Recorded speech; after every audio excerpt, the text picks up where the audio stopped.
नमस्कार विद्यार्थी मित्रांनो, मी लक्ष्मण चौधरी. सर्वांचं लक्ष मराठी ऑनलाईन प्लॅटफॉर्मवर सहर्ष स्वागत आहे. सर्वांना माहिती आहे की आपल्या YouTube चॅनलवरती आपण मराठी विषयाच्या नवनवीन संकल्पना, परीक्षाभिमुख संकल्पना, महत्त्वाच्या संकल्पना घेत असतो.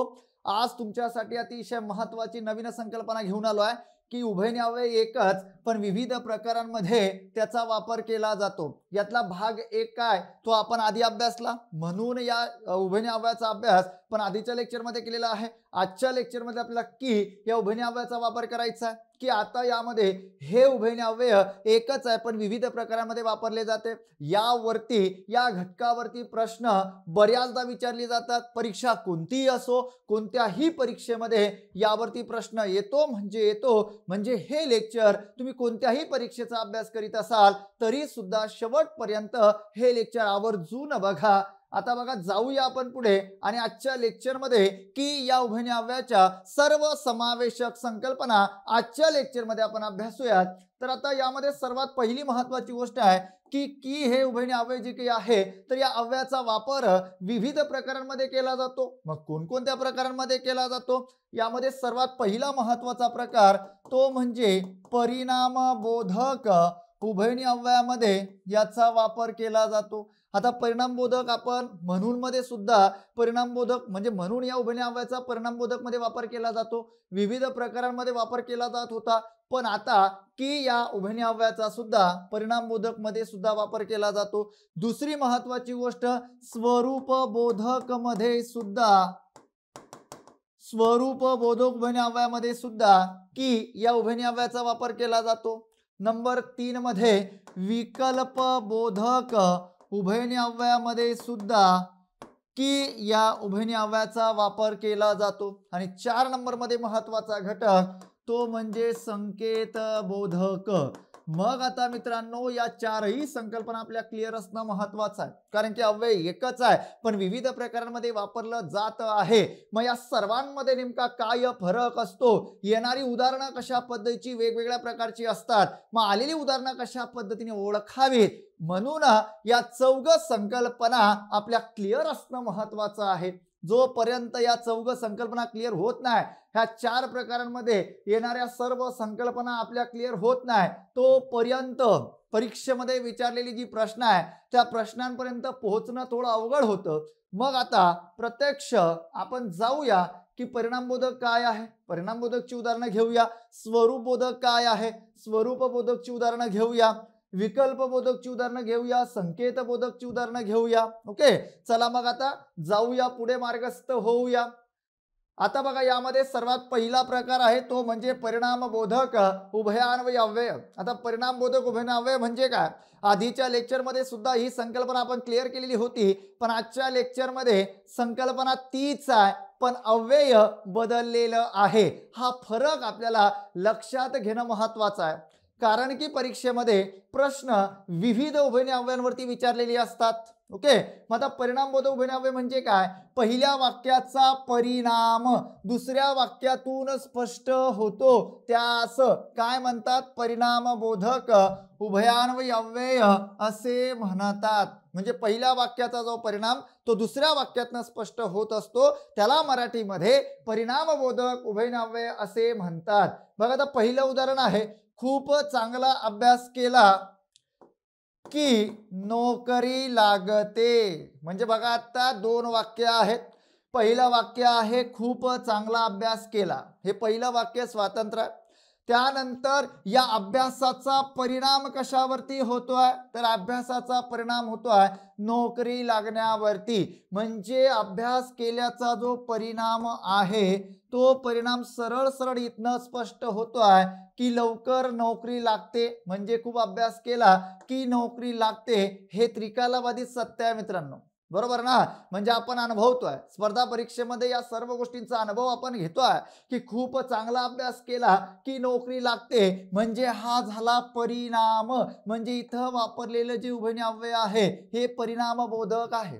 अशा पद्धतीने विविध प्रकारांमध्ये त्याचा वापर केला जातो. दुसरं उदाहरण बघा, समजण्यासाठी या संकल्पना क्लिअर होणं महत्त्वाचं आहे. या संकल्पना क्लिअर झाल्यानंतर आपण जे काही MPSC ने आतापर्यंत प्रश्न विचारलेले आहेत तर ते प्रश्न त्यानंतर आपण विश्लेषित करून घेणार. दुसरं उदाहरण आहे, तो इतका रडला. बघा यातलं दुसरं उदाहरण आहे, तो इतका खेळला टिंब टिंब त्याचे अंग दुखू लागले. बरोबर ना. म्हणजे इकडं येणार की या अव्ययाचा वापर केला जाणार, या उभयनिय अव्ययाचा वापर केला जाणार. म्हणजे तो इतका खेळला हे पहिलं वाक्य झालं. बरोबर आहे. त्याचा परिणाम काय झाला, त्याचे अंग दुखू लागले. म्हणजे अशा पद्धतीने आलेलं वाक्य की या उभयनिय अव्ययाने जोडलेलं आहे. म्हणजे अशा पद्धतीने या संकल्पना क्लिअर असणं महत्वाचं आहे की अव्यय एकच आहे पण विविध प्रकारांमध्ये कशा पद्धतीने वापरलं जाते आहे, हेच आपल्याला मार्क देत असतात आणि हेच आपले मार्क घेऊन जाण्याची दाट शक्यता असते. जर संकल्पना क्लिअर नसतील तर निश्चित पद्धतीने इथं मार्क जाण्याची खूप मोठी भीती असते, खूप मोठे चान्सेस असतात, लक्षात ठेवा. म्हणून संकल्पना क्लिअर होणं महत्वाचं आहे. तुम्हा सर्वांना माहिती आहे की मी जी लेक्चर घेत असतो आतापर्यंत युट्यूबला जेवढी लेक्चर मी घेतली आहेत, ही सर्वच्या सर्व लेक्चर, सर्व विद्यार्थ्यांचा जो काही रिस्पॉन्स मिळतो, जो प्रतिसाद मिळतोय, सर्वांचा मी आभारी आहे. आणि ही सर्वच्या सर्व लेक्चर परिपूर्ण लेक्चर संकल्पनेवर आधारित, कन्सेप्टवर आधारित आहे. म्हणजे जर कन्सेप्ट क्लिअर झाली तर निश्चित पद्धतीने तुम्हाला परीक्षा कोणतीही असो, प्रश्न कोणताही विचारलेला असो, त्या घटकावरती त्या प्रश्नाचं उत्तर तुम्हाला येणार म्हणजे येणार. म्हणून मित्रांनो ही लेक्चर अगदी शेवटपर्यंत बघा. ज्या विद्यार्थ्यांनी अजूनही आपलं यूट्यूब चॅनल सबस्क्राईब केलं नसेल मित्रांनो, तर यूट्यूब चॅनल सबस्क्राईब करा. अशा नवनवीन संकल्पना मराठी विषयाच्या आपल्याला आपल्या यूट्यूब चॅनलवरती अभ्यासायला मिळतात. ओके. दुसरी महत्वाची गोष्ट, ज्या विद्यार्थ्यांनी अजूनही आपलं टेलिग्राम चॅनल जॉईन केलं नसेल त्यांनी टेलिग्राम चॅनल जॉईन करा. मला बऱ्याच विद्यार्थ्यांच्या प्रतिक्रिया येत असतात की सर आपल्या टेलिग्राम चॅनलवरती खूप छान प्रकारची प्रश्न तुम्ही पाठवत असतात, खूप छान प्रकारची प्रश्न तुम्ही दररोज त्या ठिकाणी त्याची जो काही सराव आहे तो सराव तुम्ही घेत असतात. अशा प्रकारच्या प्रतिक्रिया विद्यार्थ्यांच्या येतात.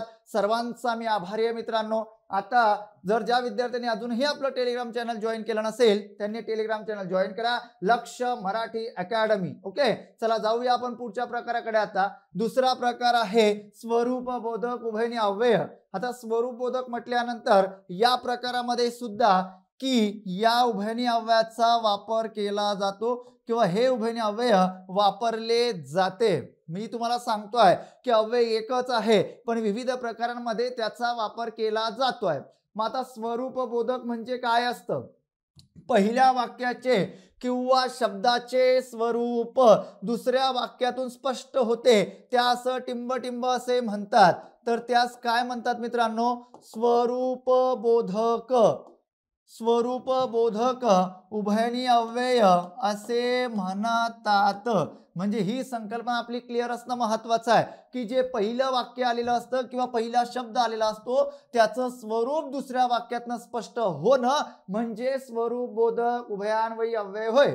आता यामध्ये पहिलं उदाहरण घेतलेलं आहे, शिक्षक म्हणाले की. बरोबर आहे का नाही. म्हणजे हे झालं पहिलं वाक्य. बरोबर आहे. म्हणजे पहिलं वाक्य झाल्यानंतर पहिल्या वाक्याचं स्वरूप अजून स्पष्ट झालेलं नाही. पहिल्या वाक्याचं स्वरूप स्पष्ट होण्यासाठी दुसऱ्या वाक्यावरती अवलंबून राहावे लागणार. ओके. म्हणजे शिक्षक म्हणाले की पृथ्वी गोल आहे. म्हणजे या वाक्याचं जे स्वरूप आहे ते या वाक्यातनं स्पष्ट झालं म्हणून याला म्हणतात स्वरूपबोधक उभयान्वयी अव्यय. मग पहिल्या वाक्याचं स्वरूप दुसऱ्या वाक्यातनं स्पष्ट होत असेल मित्रांनो तर आलेलं जे वाक्य असतं ते कोणत्या अव्ययाने जुडलेलं आहे, कोणत्या उभयनिय अव्ययाने जुडलेलं आहे, तर की या उभयनिय अव्ययाने जुडलेलं आहे. म्हणजे तुमच्या लक्षात येत असेल आता की पहिला जो प्रकार होता आपला परिणामबोधक, त्या वाक्यामध्ये पहिल्या वाक्याचा परिणाम दुसऱ्या वाक्यावरती होत होता. इकडं तसं नाहीये. इकडं पहिल्या वाक्याचं स्वरूप दुसऱ्या वाक्यातनं स्पष्ट होतंय.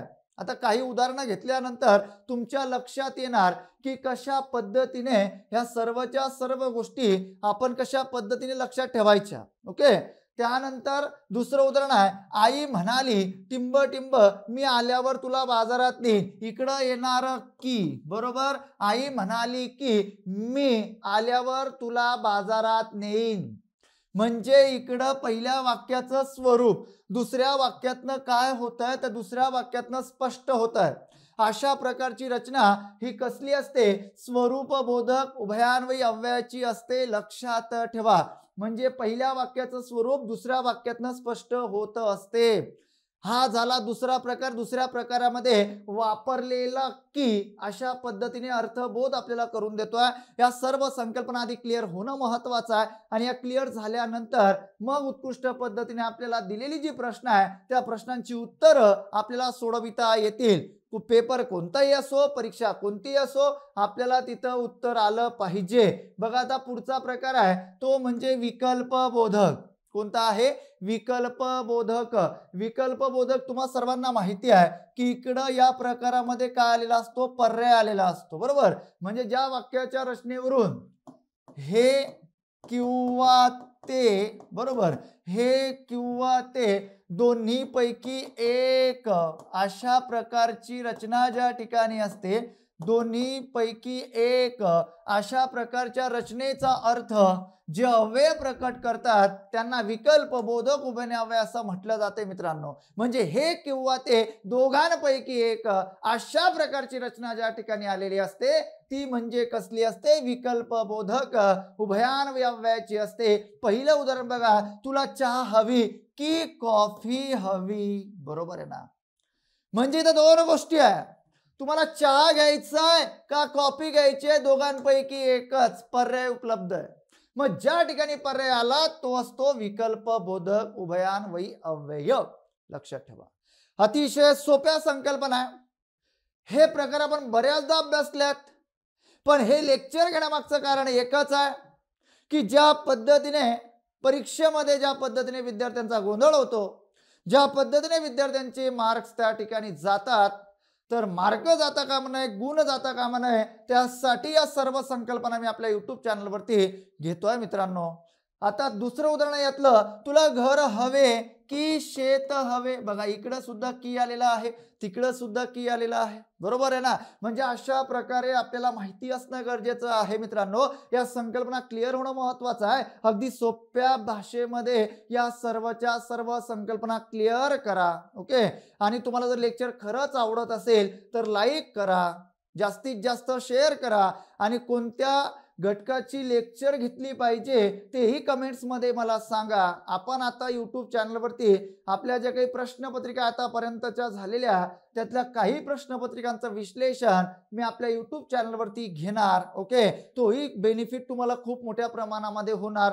दुसरी महत्वाची गोष्ट, मी लवकरच आपल्या YouTube चॅनलवरती मराठी प्रश्नांचा सराव म्हणजे मराठी प्रश्नांची सराव प्रश्न सिरीज जी काही आहे ती सुरू करतोय. ती मराठी प्रश्न संच सराव सिरीज सर्वांसाठी मोफत असणार. जेवढे तुमचे मित्र असतील सर्वांपर्यंत ही माहिती पोहोचवा. ओके. अशा पद्धतीने हे झालं विकल्प बोधक. विकल्प बोधक म्हणजे काय असतं तुम्हाला माहिती असणं गरजेचं आहे. हे किंवा ते दोन्ही पैकी एक अशा प्रकारची रचना ही विकल्प बोधक मध्ये आलेली असते. बघा आताचा तिसरा प्रकार होता विकल्प बोधक उभयनिय अव्यय.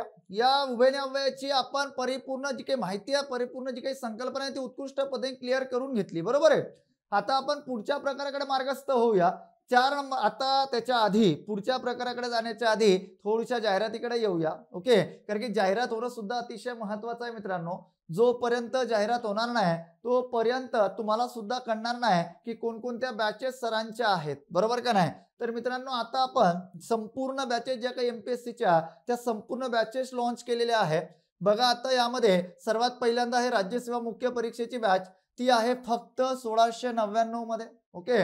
आता यावरती बॅच लॉन्चिंग जे काही ते म्हणजे आपले बॅच लॉन्च होत आहेत किंवा त्या ठिकाणी जे काही आपला ॲप आहे ते ॲप आता आलेला आहे म्हणून त्यावरती आपल्याला डिस्काउंट असणार. डिस्काउंटमध्ये ही बॅच तुम्हाला उपलब्ध असणार. यावरती 20% म्हणजे ॲप लॉन्चिंगच्या मुहूर्तावर 20% डिस्काउंट आपण खूप मोठा डिस्काउंट ठेवलेला आहे. त्यानंतर डिपार्टमेंटल PSI ची बॅच असणार 1499 ला. संयुक्त गट ब क मुख्य परीक्षेची बॅच असणार 1499 ला आणि फास्ट ट्रॅक बॅचेस लवकरच उपलब्ध होणार आहे. अजून फास्ट ट्रॅक बॅचेस उपलब्ध झालेल्या नाही. ह्या ज्या तीन महत्वाच्या बॅचेस आहे राज्यसेवा मुख्य परीक्षा, डिपार्टमेंटल PSI, त्यानंतर संयुक्त गट क आणि ब मुख्य परीक्षा या बॅचेस त्या ठिकाणी काय झालेल्या आहेत उपलब्ध झालेल्या आहेत. तर मित्रांनो, ज्या विद्यार्थ्यांना आजच म्हणजे त्या विद्यार्थ्यांना जर मराठी विषयाची अडचण असेल किंवा मराठी विषय अवघड वाटत असेल तर त्या विद्यार्थ्यांनी आजच आपला ऍप जे काही ते डाउनलोड करा आणि तुम्हाला एकच त्या ठिकाणी खात्री देतो की जे मी परीक्षेमध्ये घेणार त्याची कंपॅरिझन करायची की परीक्षेमध्ये विचारलेला प्रश्न आणि सर आपल्याला कशा पद्धतीने शिकवत आहेत या सर्व गोष्टींमध्ये कंपॅरिझन करायची आणि त्याच्यानंतरच खात्री करायची आणि त्याच्यानंतरच आपली बॅच जी काही आहे ती बॅच परचेस करायची. ओके, म्हणजे डेमो व्हिडिओ बघायचा.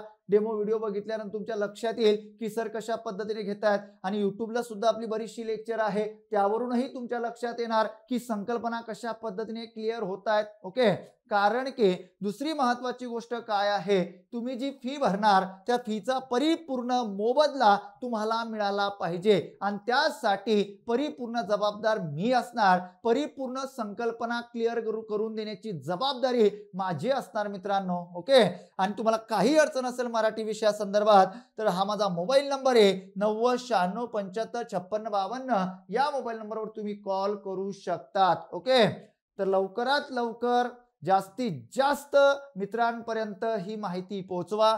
आपले लेक्चर जास्ती म्हणजे आपली जी काही बॅच मध्ये लेक्चर तुम्हाला उपलब्ध होणार आहे तर ते लेक्चर 120+ लेक्चर असणार आहे. म्हणजे परिपूर्ण संकल्पना तुमच्या आपल्या बॅच मधनं क्लिअर होतील. मग ते शब्दसंग्रहाचे लेक्चर असतील, उतार्यांची लेक्चर असतील आणि व्याकरणाची लेक्चर असतील. एक महत्वाची गोष्ट, जो शब्दसंग्रह असणार आहे तो शब्दसंग्रह म्हणजे पाठांतर करायची गरज नाही. आता फक्त तो परिपूर्ण शब्दसंग्रह अगदी मी गोष्टी स्वरूपात आपल्या बॅच मध्ये सांगितलेला आहे मित्रांनो. ओके, चला जाऊया पुढे. आता यामध्ये चौथा जो महत्वाचा प्रकार आहे तो म्हणजे संकेत बोधक उभयनिष्ठ अव्यय. आता संकेत म्हटल्यानंतर काय असते तर आता बऱ्याचदा हा प्रकार आपण अभ्यासलाय, बऱ्याचदा या प्रकाराचा आपण अभ्यास केलाय. तर संकेत म्हणजे अट. तर आता ह्याची व्याख्या काय आहे, पहिल्या वाक्यातील संकेत किंवा अट दुसऱ्या वाक्यातून स्पष्ट होते त्या वाक्याच्या रचनेला संकेत बोधक उभयनिष्ठ अव्यय असे म्हणतात. काय म्हणतात, संकेत बोधक उभयनिष्ठ अव्यय म्हणून त्याला ओळखले जाते. लक्षात ठेवा, अशा पद्धतीने यावरती प्रश्न परीक्षेमध्ये विचारला जातो. म्हणून संकेत बोधक उभयनिष्ठ अव्यय म्हणजे काय असतं तर तुम्हाला माहिती असणं गरजेचं आहे. ज्या वाक्याच्या रचनेतून संकेत किंवा अट असते मित्रांनो त्याला संकेत बोधक उभयनिष्ठ अव्यय असं म्हटलं जातं. म्हणजे आता बघा, पहिलं वाक्य काय आहे, तू माझ्याकडे आला. बरोबर, तू माझ्याकडे आला की मी तुझ्याकडे येईन. म्हणजे आता इकडे या वाक्यामध्ये काय सांगितलंय तर या वाक्यामध्ये सांगितलेली आहे अट की तू माझ्याकडे जर आला यानी अट घातली आहे, त्याच्यानंतरच मी तुझ्याकडे येणार आहे. समजलं का? म्हणजे अशा प्रकारची अट ज्या ठिकाणी असेल आणि ते वाक्य जर कीने जोडलेलं असेल या उभयनिष्ठ अव्ययाने जोडलेलं असेल तर ते वाक्य असतं संकेत बोधक. आपण चौथ्या प्रकारांपर्यंत आता पोहोचलेलो आहे. बरोबर आहे. बघा, यातलं पहिलं वाक्य आहे की तू माझ्याकडे आला, टिंब टिंब मी तुझ्याकडे येईन. म्हणजे इथं वाक्य जुडलेलं आहे कीने. बरोबर आहे. म्हणजे पहिल्या वाक्यामध्ये काय सांगितलंय, तू माझ्याकडे आला तर की मी तुझ्याकडे येईन. म्हणजे या कीतनं काय प्रकट होते आहे, अट प्रकट होते आहे. म्हणजे हा इकडचा काय म्हणतोय की तू माझ्याकडे आला म्हणजे त्याने अट टाकली आहे तरच मी तुझ्याकडे येणार आहे, की मी तुझ्याकडे येईन. म्हणजे की या उभयनिष्ठ अव्ययाने वाक्य जुडलेलं आहे आणि त्या वाक्यातनं अट प्रकट होते आहे म्हणून ते काय आहे, संकेत बोधक उभयनिष्ठ अव्यय आहे. लक्षात ठेवा. म्हणजे जर अशा प्रकारची अट त्या वाक्यामध्ये आलेली असेल मित्रांनो आणि अट प्रकट होत असेल तर ती रचना संकेत बोधक उभयनिष्ठ अव्ययाची असते. आवर्जून कन्सेप्ट क्लिअर करा. तू घरी लवकर आलास. बरोबर आहे. टिंब टिंब आपण बागेत जाऊ म्हणजे की आपण बागेत जाऊ. बरोबर आहे. म्हणजे या वाक्यातून आपल्याला काय प्रकट होतोय तर या वाक्यातून संकेत प्रकट होतोय की जर तू लवकर आला तर आपण बागेत जाणार. म्हणजे इकडं या वाक्यामध्ये वापरलेला की किंवा चौघ प्रकारांमध्ये वापरलेला की. आता प्रत्येकाचं उदाहरण आपण घेऊया आणि पुन्हा एकदा सर्वांची उदाहरणं एकाच वेळेस आपण त्याचा अर्थ स्पष्ट करून घेऊया आणि मग प्रश्नांकडे मार्गस्थ होऊया. चला जाऊया पुढे. आता इकडं मी त्या ठिकाणी बघा, आता या ठिकाणी संकेत बोधक उभयनिष्ठ अव्यय हा चौथा प्रकार झाल्यानंतर आपण चारही जे प्रकार आहे ते एकाच वेळेस त्या ठिकाणी घेऊया आणि चौघ प्रकारामधला पुन्हा एकदा जो काही फरक आहे तो जाणून घेऊया आणि मग प्रश्नांकडे मार्गस्थ होऊया. चालेल? ओके. बघा आता यानंतर मी इकडं एक कोरं पेज सोडलेलं आहे. त्या कोऱ्या पेजवरती म्हणजे आपण काय करूया की त्या कोऱ्या पेजवरती जे काही चौघ प्रकार आहे त्या चौघ प्रकारांचा पुन्हा एकदा अर्थ प्रकट करून घेऊया. सर्वात पहिल्यांदा आपण अभ्यासलं परिणाम बोधक म्हणजे 4 प्रकारांमध्ये आलेली उदाहरणं आणि चारही प्रकारांमध्ये असणारा फरक पुन्हा एकदा बघून घेऊया. म्हणजे तुमच्या लक्षात येणार की या सर्वांमध्ये वापरला जाणारा जो काही की आहे तो कशा पद्धतीने अर्थबोध करत असतो. म्हणजे अजिबात तिकडे मार्क जाता कामा नये. त्यानंतर दुसरा प्रकार आहे विकल्प बोधक उभयन्याव्यय.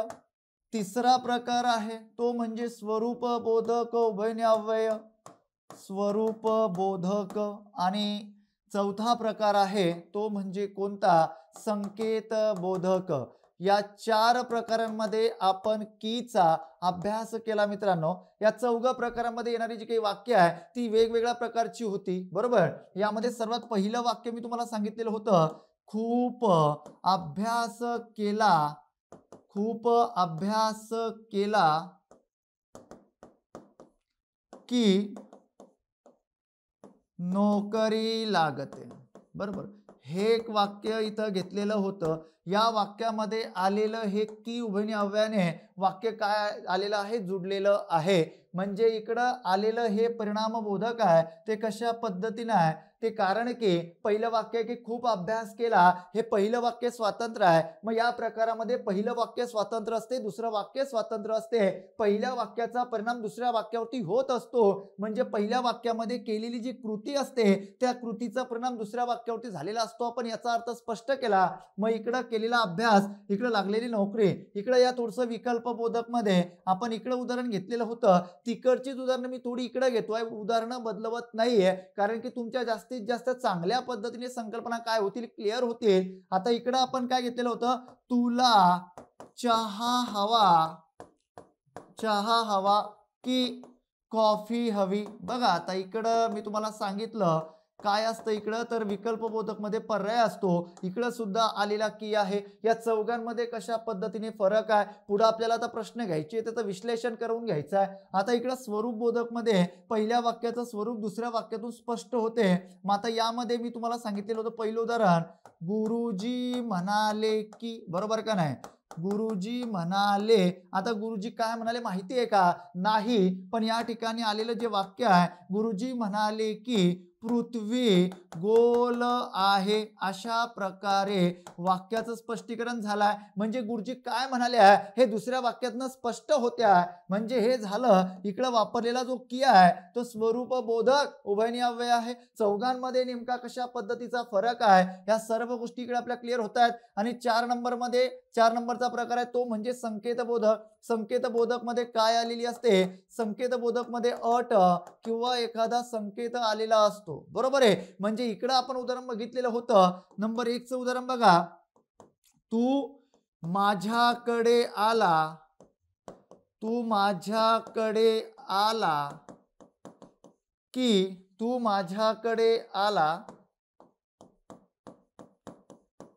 की बघा इकडे सुद्धा वाक्य कशाने जोडलेलं आहे कीने जोडलेलं आहे. तू माझ्याकडे आला की मी तुझ्याकडे येईन. म्हणजे या वाक्यामध्ये काय आलेली आहे या वाक्यामध्ये दर्शवलेली आहे अट आणि या वाक्यामध्ये आलेला की. आता चौघ प्रकारामध्ये वापरलेला की तुमच्या समोर आहे. ओके म्हणजे की हे उभयन्याव्यय जे काही वापरलेलं आहे ते तुमच्या समोर आहे. कशा पद्धतीने फरक लक्षात ठेवायचा. पहिल्या वाक्यातनं परिणाम स्पष्ट होतोय दुसऱ्या वाक्यातून पर्याय दिसतोय तिसऱ्या वाक्यातून स्वरूप किंवा त्यातनं म्हणजे स्पष्टीकरण मिळते दुसऱ्या वाक्यातून आणि त्यानंतर संकेत मध्ये अट दर्शवली जाते. आता यावरती कसाही प्रश्न विचारू द्या अजिबात प्रश्नाचं उत्तर चुकता कामा नये कारण की या 4 प्रकारांमधला फरक आपण जाणून घेतला. आता सर्वांच्या परवानगीने मी पुढे जातो. आपण प्रश्नांचं विश्लेषण करून घेऊया. सर्व प्रश्नांची उत्तरं तुम्हाला येणार म्हणजे येणार. बघा आता प्रश्नाचं उत्तर सुद्धा सांगतो आणि चौघ पर्यायांचं विश्लेषण करतो. ओके म्हणजे एकाच प्रश्नातनं तुमच्या 4 प्रश्नांची तयारी होणार. ओके लवकरच आपल्या नवीन संकल्पनेचा व्हिडिओ लवकरच आपल्या YouTube चॅनलवरती येणार मित्रांनो. आता बघा खालील पर्यायी उत्तरातील विकल्प बोधक उभयनिष्ठ अव्यय कोणते? डिपार्टमेंटल STI 2012ला विचारलेला प्रश्न आहे. आता प्रश्न काय आहे? विकल्प बोधक वरती विचारलेला आहे, म्हणजे यातून आपल्याला उत्तर शोधावं लागणार पर्यायी, बरोबर का नाही? पर्याय म्हणजे काय की हे किंवा ते दोघांपैकी एक अशा प्रकारचा अर्थ प्रकट करून देणारं उत्तर आपल्याला शोधावं लागणार आहे. पहिला पर्याय लोकमान्य टिळक म्हणत की स्वराज्य माझा जन्मसिद्ध हक्क आहे, हे तर विकल्प बोधक येणार नाही. मग सर हे कोणतं येणार? हे येणार स्वरूप बोधक उभयनिष्ठ अव्यय. कारण की तुम्ही सुद्धा प्रश्न सोडविल्यानंतर तुमच्या लक्षात येईल की लोकमान्य टिळक म्हणत की काय म्हणत स्पष्टीकरण झालेलं नाही. मग ते स्पष्टीकरण दुसऱ्या वाक्यातनं आपल्याला भेटतंय, स्वराज्य माझा जन्मसिद्ध हक्क आहे आणि तो मी मिळवणारच. अशा पद्धतीने लोकमान्य टिळकांनी आपल्या भाषणामध्ये अशा प्रकारची घोषणा केलेली होती. आता यामध्ये सर्वात महत्वाची गोष्ट, वाक्य जे जोडलेलं आहे ते की ने जोडलेलं आहे, पण ते वाक्य कोणतं आहे? स्वरूपबोधक आहे. दुसरं वाक्य वाचा, दुसरा पर्याय वाचा, यश मिळो की न मिळो आम्ही प्रयत्न करणार. म्हणजे यश मिळालं काय नाही मिळालं काय, यश मिळालं किंवा नाही मिळालं अशा प्रकारचा अर्थ प्रकट करून देणार ते दुसरं वाक्य आहे, म्हणजे तिथं पर्याय आहे. म्हणून हे पर्याय क्रमांक 2 हे जे काही वाक्य आहे किंवा हा जो पर्याय आहे, तर हा पर्याय कोणता आहे? तर विकल्प बोधक उभयनिष्ठ अव्ययाचा आहे. लक्षात ठेवा, कोणता आहे? विकल्प बोधक उभयनिष्ठ अव्ययाचा आहे. त्यानंतर तिसरा पर्याय काय होता बघा, तो इतका खेळला की त्याचे अंग दुखू लागले. हे उदाहरण आपण घेतलं, परिणाम बोधक आहे. अशा प्रकारे हा कन्सेप्ट क्लिअर होणं महत्वाचं आहे. प्रश्न कोणताही असू द्या, आता प्रश्न चुकता कामा नये. 4 नंबरचा पर्याय होता, पहिला नंबर आला की मी पेढे वाटीन, बरोबर आहे का नाही? संकेत आहे, म्हणजे चौथं जे काही उदाहरण आलेलं आहे ते संकेत बोधक आहे. म्हणजे चौघ पर्यायांचं विश्लेषण झालं. ज्या चारही संकल्पना मी क्लिअर करून दिल्या त्या चारही संकल्पना पहिल्याच प्रश्नामध्ये आलेल्या आहेत. म्हणून आता कन्फ्युजन अजिबात करायची नाही. कोणतं विकल्प बोधक, कोणतं संकेत बोधक, कोणतं परिणाम बोधक न कोणतं स्वरूप बोधक, या चौघ संकल्पना आता क्लिअर झाल्या. डन. चला जाऊया दुसऱ्या प्रश्नाकडे. प्रश्न विचारलेला आहे स्वरूप बोधक, म्हणजे आपल्याला उत्तर शोधावं लागणार. आता काय? पहिल्या वाक्याचे स्वरूप दुसऱ्या वाक्यातनं काय होते, तर दुसऱ्या वाक्यातनं ते स्वरूप काय होते? स्पष्ट होते. अशा प्रकारची रचना आलेली असणार. मग आता असलेले वाक्य कोणते? डिपार्टमेंट असिस्टंट 2014ला विचारलेला प्रश्न आहे. आता इकडं पर्याय बघा, अभ्यास केला तर यशस्वी होता येते, तर आलेला आहे, म्हणजे संकेत बोधक आहे. पहिलं वाक्य काय आहे? संकेत बोधक. म्हणजे पहिलं वाक्य स्वरूप येणार नाही. तो म्हणाला की मी हरलो, हे मात्र संकेत बोधकचं उदाहरण आहे. तो म्हणाला, काय म्हणालाय तो? वाक्याचं स्पष्टीकरण झालेलं नाही, दुसऱ्या वाक्यावरती अवलंबून राहावं लागतंय आणि ते वाक्य जे काही आलेलं आहे कीने जोडलेलं आहे. म्हणजे दुसरं वाक्य हे काय आहे? तर दुसरं वाक्य स्वरूप बोधक आहे. अशा पद्धतीने फरक लक्षात ठेवा. तिसरं उदाहरण होतं, अभ्यास केला म्हणून यश मिळाले.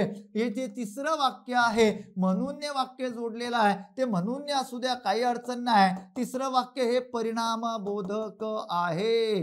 कारण की अभ्यासाचा परिणाम कशावरती झालाय? अभ्यासाच्या कृतीचा परिणाम कशावरती झालाय? यश मिळण्यावरती झालाय. म्हणजे पर्याय क्रमांक 3 हे परिणाम बोधक आहे.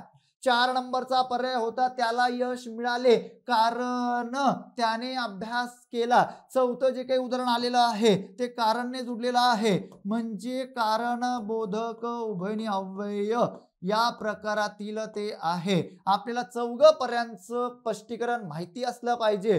कारण की प्रश्न आज स्वरूपवरती विचारलाय, उद्याच्या दिवशी कालांवरती विचारला जाऊ शकतो, परवा उद्देशावरती विचारला जाऊ शकतो. म्हणजे विविध ज्या काही परीक्षा आहे त्या विविध परीक्षांमध्ये विचारलेली प्रश्न विविध प्रकारची असू शकतात. म्हणून चौघ पर्यायांचं, सर्व पर्यायांचं विश्लेषण करून देणं माझी जबाबदारी आहे. संपूर्ण कन्सेप्ट क्लिअर करून देणं माझी जबाबदारी आहे. उत्कृष्ट पद्धतीने कन्सेप्ट क्लिअर करा.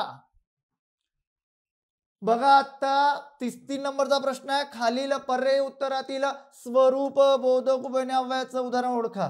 अव्ययाचं वाक्य कोणतं ते ओळखा. MEHच्या 2014ला विचारलेला प्रश्न आहे. ओके, पहिलं वाक्य आहे, तू माझ्याकडे आलास की मी येईन. हे झालं संकेत बोधक. हे उदाहरण मी तुम्हाला सांगितलं. संकेत बोधक उभयनिय अव्ययाचं वाक्य झालं, कारण की या वाक्यातनं काय प्रकट होते आहे, या वाक्यातनं प्रकट होते ती म्हणजे अट. अट म्हटल्यानंतर आला संकेत, बरोबर. अशा पद्धतीने दुसरं वाक्य आपल्याला विचारलेलं आहे स्वरूपबोधक. महात्मा गांधीजी म्हणत की नेहमी सत्याने वागावे. आता दुसऱ्या पर्यायामध्ये महात्मा गांधीजी म्हणत म्हणजे महात्मा गांधीजींनी जे काही सांगितलेलं आहे, जे स्पष्टीकरण दिलेलं आहे ते दुसऱ्या वाक्यातनं स्पष्ट होत्या. वाक्य की ने जोडलेलं आहे. मग पहिल्या वाक्याचं स्वरूप दुसऱ्या वाक्यातनं जर स्पष्ट होत असेल तर त्याला काय म्हणतो आपण, तर त्या वाक्याला म्हणतो आपण स्वरूप बोधक उभयान्वी अव्यय असं त्या ठिकाणी त्याला म्हणत असतो. म्हणून पर्याय क्रमांक 2 हे त्या प्रश्नाचं योग्य उत्तर असणारे. का असणारे, या सर्व संकल्पना आतापर्यंत आपण क्लिअर केलेल्या आहेत, बरोबर. बघा आता पुढे, तो इतका रडला की त्याचे डोळे सुजले. आता इकडं पहिल्या वाक्यामध्ये कृती झालेली आहे रडण्याची, बरोबर आहे. पहिल्या कृतीचा परिणाम झालेला आहे दुसऱ्या वाक्यात त्याचे डोळे सुजण्यावर, बरोबर आहे. वाक्य जुडलेलं आहे की ने, बरोबर. म्हणजे पर्याय क्रमांक 3चं जे काही वाक्य आहे ते पर्याय क्रमांक 3चं वाक्य जरी की ने जुडलेलं असलं तरी ते काय असणार आहे, परिणाम बोधक असणार आहे. कारण इकडे रडण्याच्या कृतीचा परिणाम डोळे सुजण्यावरती झालेला आहे. चौथा पर्याय होता तुला ज्ञान हवे की धन हवे, की आलेला आहे, पर्याय उपलब्ध करून दिलेला आहे. मग आता चौथं जे काही वाक्य आलेलं असणार, हे चौथं वाक्य कोणत्या प्रकारामध्ये येणार, मी तुम्हाला सांगितलं आधी पण की जिथं पर्याय असतो का नाही, जिथं पर्याय असतो तिथं तो विकल्प बोधक असतो. अशा पद्धतीने या सर्व संकल्पना क्लिअर. 4 पर्यायांचं विश्लेषण, ओके. अशा पद्धतीने उत्तर कोणतं आहे आणि ते उत्तर का आहे, या सर्व गोष्टींचं विश्लेषण मी करून दिलं. आता अजून पुन्हा एकदा थोडस कुठं येतो, जाहिरातीकडे येतो, कारण की जाहिरात होणं सुद्धा महत्वाचं आहे. आता काही विद्यार्थी म्हणत असतील सर जाहिरात मित्रांनो तुम्हा सर्वांना माहिती आहे किती मेहनत आहे. तुम्ही आपल्या ॲपमध्ये ज्या काही नोट्स आहेत त्या नोट्स सुद्धा मी प्रत्येक चॅप्टर वाईज प्रोव्हाइड करतोय.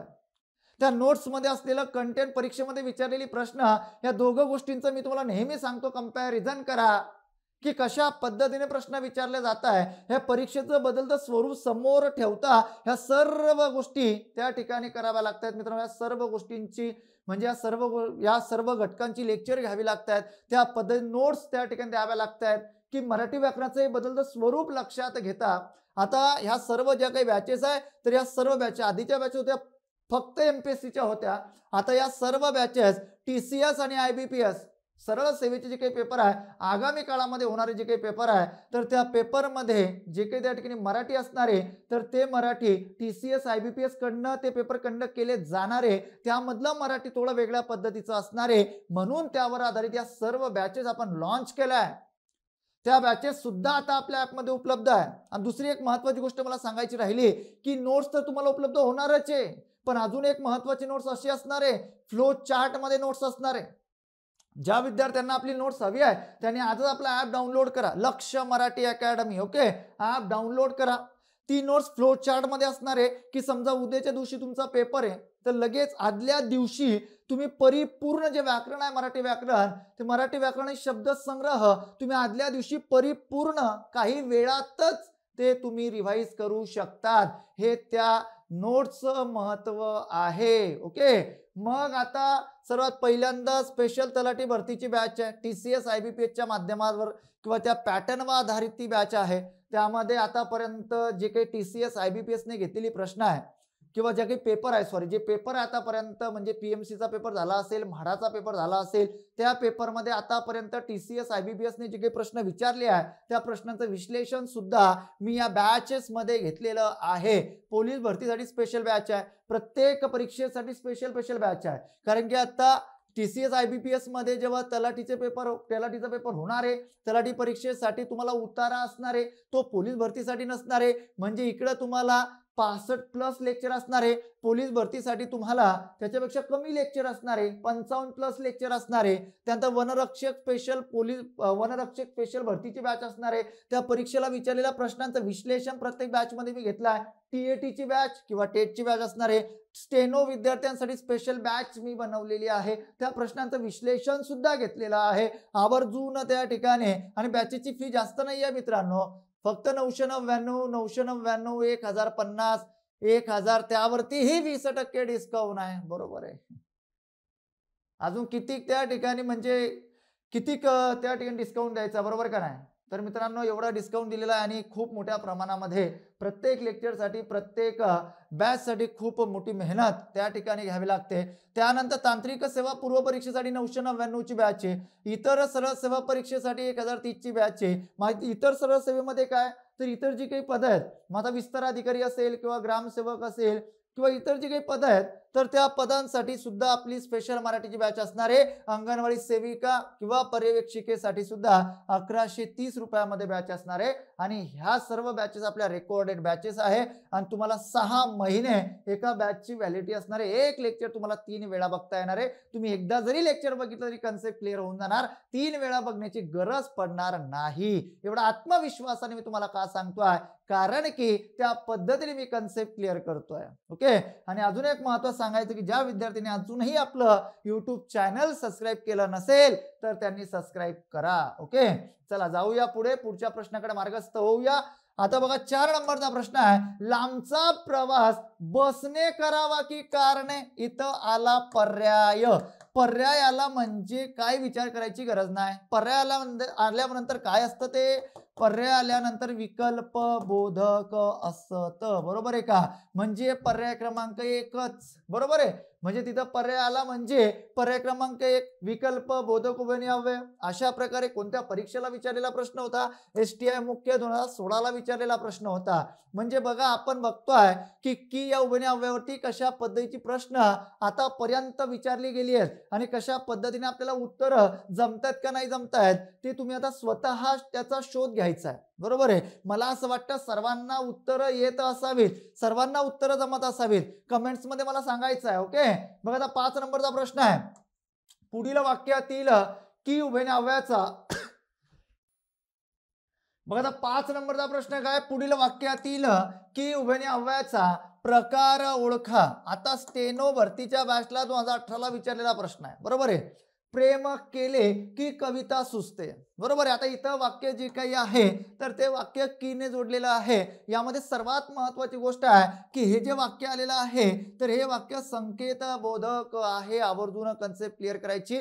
संकेत बोधक म्हणजे का, कारण की आता डॉक्टर राजशेखर हिरेमठ थोर व्याकरणकार यांनी त्यांच्या पुस्तकामध्ये हे उदाहरण जसंच्या तसं दिलेलं आहे. प्रेम केले की कविता सुचते, म्हणजे इकडं अट आहे. म्हणजे कविता सुचायची असेल तर काय करावं लागते, प्रेम करावे लागते. अशा पद्धतीने या वाक्याची रचना आलेली आहे. म्हणून पर्याय क्रमांक 2 हे त्याचं योग्य उत्तर आहे. म्हणजे अशा प्रकारे की जे काही उभयनिय अव्यय आहे त्यावरती विचारलेली प्रश्न आणि विविध प्रकारचे आलेली प्रश्न, विविध प्रकारच्या संकल्पना आपण उत्कृष्ट पद्धतीने क्लिअर करून घेतल्या. मित्रांनो पुन्हा एकदा सांगतो की आजचं जे लेक्चर आहे ते अतिशय महत्त्वाचं आहे. सर्वांनी शेवटपर्यंत बघा आणि तुम्हाला काही अडचण असेल, तुम्हाला अभ्यासाचं नियोजन हवं असेल, अभ्यासामध्ये अडचणी येत असतील तर हा माझा मोबाईल नंबर आहे 9096755652. या नंबरवरती तुम्ही कॉल करू शकतात. ओके. आणि आपला जो व्हिडिओ आहे, आपलं जे लेक्चर आहे जास्तीत जास्त शेअर करा आणि जर तुम्हाला लेक्चर आवडत असेल तर मला कमेंट्स मध्ये सांगा. ओके. आणि तुम्हाला कोणत्या लेक्चरची आगामी काळामध्ये कोणती टॉपिक तुम्हाला हार्ड जातात ते सुद्धा मला कमेंट्स मध्ये सांगा. सर्वांना धन्यवाद. जय हिंद, जय महाराष्ट्र.